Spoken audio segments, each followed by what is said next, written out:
Dr. Duncan Green, the Senior Strategic Advisor for Oxfam. Duncan, development is talked about a lot. Development aid, development projects, economic development. What does economic development actually mean? Well, first of all, development, I think the best definition is from the Indian economist Amartya Sen, who said it's the freedoms to be and to do. So the freedom of people to be what they want, what they aspire to, and to do what they want and what they aspire to do. Within that, there is a clear economic component. You can't be free to be and to do if you don't have any money. You need a decent job, you need a bit of security, you need a livelihood. So I think economic development fits well within that wider sense of what it is to be developed. So it's a broad concept. Absolutely. So it's the right to express yourself, the right to meet people, the right to exert your own sexual preferences, all sorts of things fall within that wider concept of development. But economic development is a crucial part because you do see that economic development is linked, economic output and economic growth is linked very closely to those wider spread of freedoms. What about economic growth and development? What's the relationship between them? Well, I'm a bit of a fan of growth, actually, which is not very trendy these days. But what you see from economic growth and the extraordinary, sort of exponential growth over the last couple of centuries is an enormous expansion in people's freedoms to be and to do. You know, we're sitting here, we've got a camera, we've got a nice house, we've got security. All of these things came from economic growth. So I can see why there are questions about economic growth in terms of the long-term economic sustainability, the environmental planetary boundaries and these kind of things. But the general message is growth is a very, very good thing for development and development more generally and economic development. So I'm a fan. What are the factors you need for economic development? Well, I think you need human capital, is a horrible phrase for it, which is you need people who are healthy and educated and able to produce stuff well and efficiently. You need infrastructure, you need roads, you need energy that doesn't go off 22 hours a day. You need telephones that work, you need that kind of thing. But you also need effective government, and I think that's one of the things that's shifted in the last 10, 15 years, a much wider recognition of the role of the state in economic growth and in economic development. 20 years ago, people were still trying to portray countries like South Korea and China and Taiwan as free market miracles. Well, that was a very bizarre exercise, and it's now accepted when you look at those countries is that they had a very hands-on role for the state in upgrading the economy and moving people from farms to factories to services and increasing the output per person, which enables you to have these greater freedoms. What are the constraints to economic development when you're focusing so much on growth? Are there any disadvantages? Economic growth alone is not enough. So, if you look at China, for example, there's real questions about the level of other freedoms which have been sacrificed in order to achieve this meteoric rise in the economy. I think one of the big shifts in the last 10 years has been a much greater awareness of the importance of inequality. And so you're seeing inequality within countries and between countries becoming so extreme that actually it's starting to threaten the stability of countries and systems. And Oxfam prides itself in doing these killer facts, these facts which kind of have an impact and get in the newspapers and circulate on social media.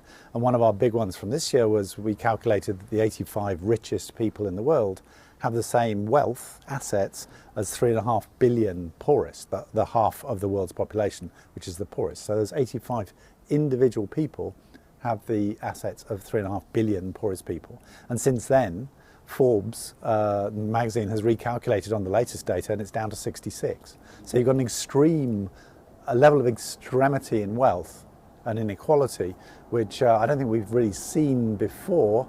And the book that has really encapsulated that this year has been the book of Thomas Piketty, Capital in the 21st Century, which is all about how does capitalism generate these extremes of inequality and what can we do about it. So those are the kind of issues which you need to take alongside growth. China's seen huge economic growth, but they've left behind things like human rights. Is that still economic development? Yeah, I think the Chinese people have benefited hugely from the growth over the last 30 years. China is kind of single-handedly responsible for a lot of the successes in reducing global poverty over that time. People in China have now got a whole, different set of problems, which is a feature of development. You know, once you have enough to eat and you have a decent job, you start worrying about whether your internet access is any good, that kind of thing. And they're on that path. So I think there are huge benefits to what China's achieved, and it's extraordinary. And you know, some of the things you don't read so much about is just the speed with which they've extended the welfare state in the last 10 years, you know, things like health insurance, pensions. So they're trying to put in place a lot of the building blocks which bring those other freedoms and those other senses of, you know, sources of security alongside the economy as well. It's still, per capita, it's still a fifth the size of America. They've got a long way to go before they catch up, but the results in the last 30 years have been amazing. Countries are bracketed into groups, aren't they? Developing, developed. Can you describe what the labels actually mean? I mean, what's the difference between developed and developing? It's all pretty crude. I mean, the blocks people, the organisations like the World Bank tend to use are high income, middle income and low income, and they just do it purely on the basis of gross domestic product per head, GDP per capita, and that's a fairly sort of crude yardstick, but it does give you a sense of where that country is at. It doesn't describe the inequality within that country, so it doesn't give you an exact number of poor people. If a country is highly unequal, then for a given GDP per capita, you'd have more people living in poverty. But it's a first step, and then you look within the national boundaries to understand that economy better. You mentioned GDP per capita. Is that the only measure of economic development? No, there's been some really interesting work over the last 15, 20 years by organisations like the OECD, the Club of Rich Countries, and a lot of academics and national governments who are trying to measure what they call well-being. So this is saying, okay, you know, I went to a speech by the South Korean Statistical Office a few years ago, and they said, look, we have a problem. We tell our public that South Korea is a development miracle. You know, GDP per capita has tripled in one generation. It's unprecedented. But we have the highest suicide rate and the lowest birth rate in the OECD. So clearly there is a gap between people's experiences of their own lives and what we're measuring. So we need to measure what they're experiencing, because that's what statistics are for. There's a gap. Yeah, this gap has to be closed, and not by assuming people are wrong, but by correcting the statistics. So South Korea, but also lots of other governments, are trying to get a sense of how do you measure people's sense of life satisfaction. You know, so if you say to people, how is your life going, you actually get quite a robust and sort of regular statistic which evolves over time, and you get a different way of measuring what's going on with the economy. Oxfam is doing some really interesting work in Scotland, where we got 3,000 people together in different focus groups and said, what do you value about your life? And how much do you value it? So they ranked it as well. So you got a kind of weighting. And then we built a humankind index on the basis of that.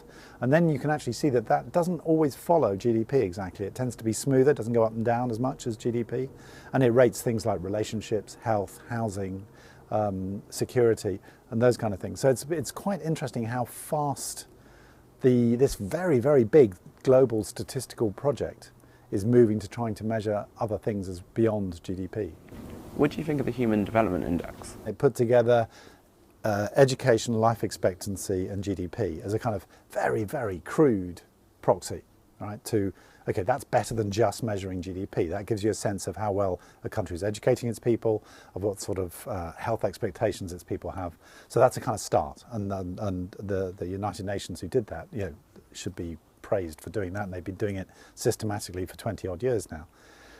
But think of the things it doesn't measure. When you actually, the World Bank did a brilliant piece of work called Voices of the Poor in the 1990s, where they interviewed over 60,000 poor people in 20 odd countries and tried to draw out of them what it was like to live in poverty.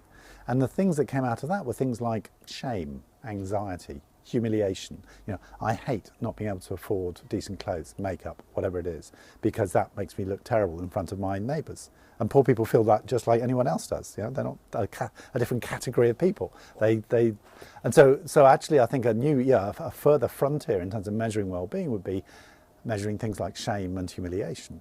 You know, actually trying to get deep into what it is to live the bad life and start trying to measure that, and so you can see whether it's changing. Why do countries like Britain have a development policy? Why are we involved in the development of other countries? Okay, so there's a massive linguistic confusion here between development and aid, right? Development goes on everywhere, all the time, and it's about that expansion of the frontiers to be and to do, the freedoms that I was talking about. Aid is a specific way of helping that, which is richer countries giving aid or knowledge or putting their own houses in order, all sorts of things to help poorer countries and poorer communities expand their frontiers more quickly. Britain has a long and I think honourable tradition of doing aid. When I travel around the world, people cannot understand how Britain has stuck with its promises to increase its aid budget in the middle of a global financial crisis and massive austerity. And I think both the previous government and this government should be congratulated on that. It is quite an extraordinary and disinterested act in the proper sense of disinterested. It's not based on their own interests, it's based on a much wider sense of what it is to be a global citizen. So that's quite impressive. Going back to aid, are you saying that any country helping another is aid? Aid is kind of money, largely. And that money can either be in the as actual cash, or it can be in kind. So, sending technical experts over to help a country build a bridge or reform its tax system or something like that. So those are forms of aid. But then there are lots of other ways of helping countries which are not classified as aid and are very important. So things like letting them export their goods to your economy. So there's a lot of unhappiness with Europe's barriers to imports from developing countries, for example. Accepting migrants, the flow of money from migrants to poor countries is 3 times bigger than the flow in aid. So if we actually allowed more migration or stopped the gouging of migrant remittances by the big money transfer companies, they skim £16 billion a year off those remittance flows to developing countries. If we could reduce that, that would be a big contribution. Climate change, the Oxfam increasingly is seeing climate change disrupting communities around the world, and that's us. We're the ones who've emitted that stuff historically, and we need to do something about it. So that wider sense of kind of global partnership goes way beyond aid, and actually there's more and more attention to those other aspects as well as to the actual, do we give some money or not? Development policy's changed a lot. How has it developed? Aid's changing all the time. It's a very sort of fast-moving scene. I think in its first incarnation in sort of 60s and 70s, it was about infrastructure, building dams and roads, that kind of stuff. Then it went through a much bigger focus on basic needs, trying to get food to people, trying to get water to people. Then it became much more interested in reforming actual economies, structural adjustment, a whole bunch of things which happened in the late 80s, early 90s. Then it became interested in governance, that one of the things that countries need to do is to have effective institutions. So do they have effective rule of law? Do they have effective security services? Do they have effective tax system? Do they have an accountable, responsive government? So those sort of issues of governance became very, very important. I'd say the current thing in aid is the private sector, where people are trying to strengthen domestic private sectors. And increase the level of foreign investment in countries. All of these, so aid has a great tendency towards fads and fashions, and it's moving constantly through them. How do you counter the argument that if countries like Britain give so much to developing countries, they then become dependent? I think the way you give aid is important. So lots of countries which today are incredibly successful had periods of high level of dependence on aid. So Botswana, massive success story in Africa. South Korea, at one point, over half its government budget came from aid during its early takeoff years. So there's lots of success stories, but where it becomes a problem, I think, is where a country is dependent on aid for decades. And then you acquire a whole set of institutions and sort of interests who live from aid. And there it's about, can you design aid? So for example, when you give aid to a country, do you give a portion of it for watchdogs to make sure that the government stays honest, to make sure that the aid is used well? Can you use aid to improve governance? Because if not, I think there's a danger that aid will weaken the social contract between governments and citizens, because governments actually are answerable to the aid donors rather than their own people, and they don't need their own people to pay taxes. So if the heart of politics in any country is the tax and political relationship between citizens and states, Aid has to try and strengthen that rather than undermine it, and it's got a mixed record, I'd say, on that. Looking at Botswana, what's gone right there? Botswana's fascinating. At independence, it had, I think, 15 graduates from universities. It had about 12 kilometres of paved road. It was landlocked, didn't have much agriculture, mostly desert. It should have been a basket case.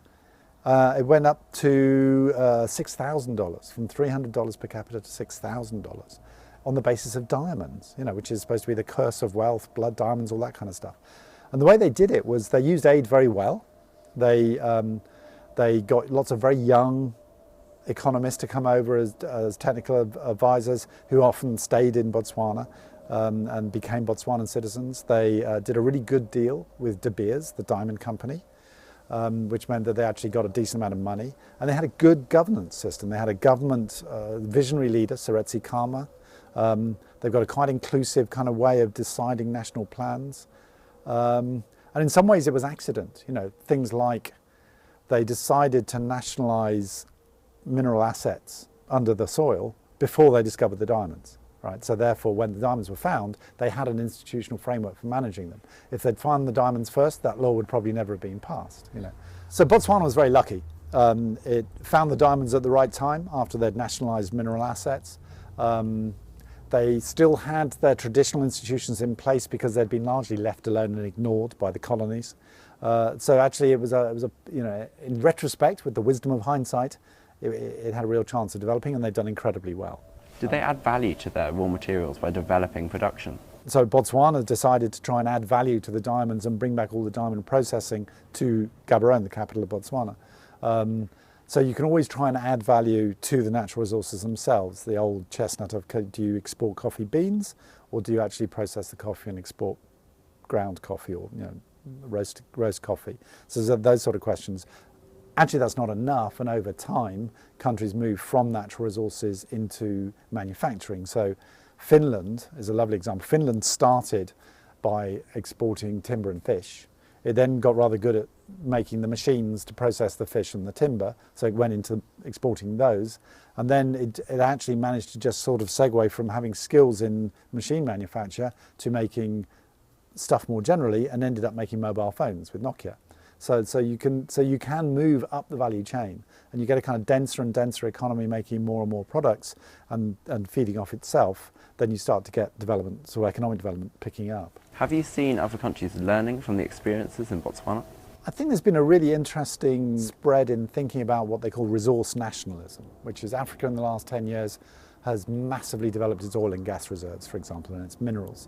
Countries like China are queuing up. They're all desperate for hydrocarbons and for minerals. And I think Africa and other countries have got much better at negotiating a better deal and getting more money. The question now is, will that money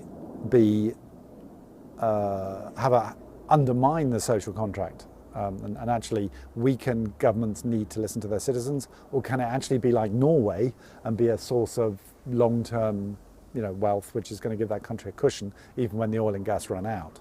And there's a lot of negotiations and discussions and ups and downs going on at the moment in a bunch of countries like Tanzania and Ghana who've just found oil and gas, and they're putting the institutions in place to manage the money. So would you say international trade was a key element of economic development? Totally, yes. I mean, what's interesting is there's no question, no countries have developed without trading. But trade is not the same as trade liberalisation, and that's where the big arguments are. So in order to trade, how do you regulate trade, right? So one version of events is that to maximise trade, you should get rid of all border tariffs, you should have free trade, and that will lead to the most efficient allocation of resources. Now that's a very static view that this would lead to the most efficient outcome. When you look at what countries like South Korea or Taiwan or Malaysia or Vietnam or China have done, what they've done is they liberalise some areas of trade and investment, but not others, and they actually have a kind of industrial policy of how to upgrade. So they will protect certain sectors, or the state will put in credit to certain sectors. They will protect sectors and say you've got 10 years to become efficient, and then we're taking the barriers away. Lots of really interesting things about industrial policy which are now being more widely understood, rather than just saying, are you a protectionist or a free trader, which is a really dumb division of the world. So how is the global economy becoming more integrated, affecting smaller countries with weaker economies? Well, two separate questions. So how's it becoming more integrated? It's becoming more integrated within companies. So companies are splitting up their supply chains, their production chains across countries, in more and more elaborate ways in search of efficiencies. So, our clothes now, hardly any of them are made in Europe. And if they are made in Europe, they're on the fringes in Romania and places. Most of them come from China, Indonesia, Bangladesh. And that's true of the fruit we eat and the vegetables we eat and a bunch of others, the electronics. So there are global value chains for all these things, which makes trade crucial and a predictable trade crucial to those models.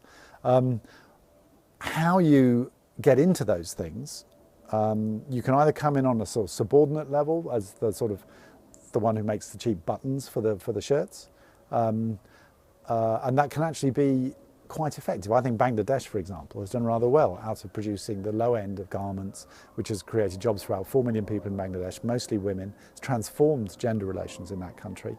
So women now bringing home significant amounts of money to the household. That's helped them, improve the treatment they get at home and widen their own horizons. And in that Amartya Sen sense, a real sense of development. So Bangladesh has got into the ground floor. China got into the ground floor. What's interesting is what happens next. Do they then upgrade? Do they then move from garments to fashion items, from t-shirts to fashion stuff to electronics? Can they go up the value chain? And the successful countries do that. Looking at sustainable development, it's clear growth can have a cost. For example, if you look at the smog in China, how would you describe sustainable development? Well, the normal definition of sustainability is you do something in such a way that you leave the world at least as good for the next generation. So you don't use up everything and then leave or pollute everything so the next generation has a harder challenge. And clearly we're not doing that. And there's been some really interesting work on what they call planetary boundaries, which shows that as a species we've now breached 3, I think, of the planetary boundaries on the ecosystem, if you think of the world as a system of life, including climate change, and that we have to get that back under control or we face kind of an existential threat. Moving towards that, I think, is about how you price things. Do you price in pollution, what economists call externalities, so that if a firm produces lots of carbon dioxide or lots of effluent, that will actually be part of their costs, or are they allowed to dump it for free? So those sort of basic sort of questions of how do you price goods can make a big difference. Is the government or the private sector investing in research and new technologies, innovation, and what sense of, and then above that, that's at the sort of national level, and then at the global level, you've got these very difficult collective action problems where each country is saying, yes, we need to reduce carbon emissions, you go first. And those kind of collective action problems are some of the deepest and most intractable things that we face. What's the most effective way to work, do you think? At national level, a regional level, or a global level? Well, there's sort of ideal and there's practical, okay? So I think ideally, there would be a global agreement on climate change, which would agree a global tax on carbon, and we would start trying to get some sort of order back in a system which is going out of control. That's clearly not getting very far. The negotiations on climate change are stuck and have been for a long time. They don't seem to be able to cope with the rapid shift in the centre of gravity between the old rich countries and the new rich countries, so now increasingly people are saying if there's going to be progress on climate change and on sustainability, it has to be at national level. And there people are saying, well, look, China's doing actually extraordinary innovation on climate. They've just told their municipalities to stop using GDP as an indicator, to use other more sustainable indicators for progress, and they're paying officials, the officials' rewards are based on these new metrics. That kind of stuff's really interesting. But China is still building a coal-fired power station every week. So China is so big that they can do all sorts of things, some good and some bad, all at the same time. And that's the kind of Chinese model. You try out everything and then you cross the river by feeling the stones. If something works, then you expand it, and then if you really think it works, you go big on it. And that's how China works. So it is to be hoped that they will find the right stones on sustainability and move very quickly. Duncan, thank you very much. Thank you.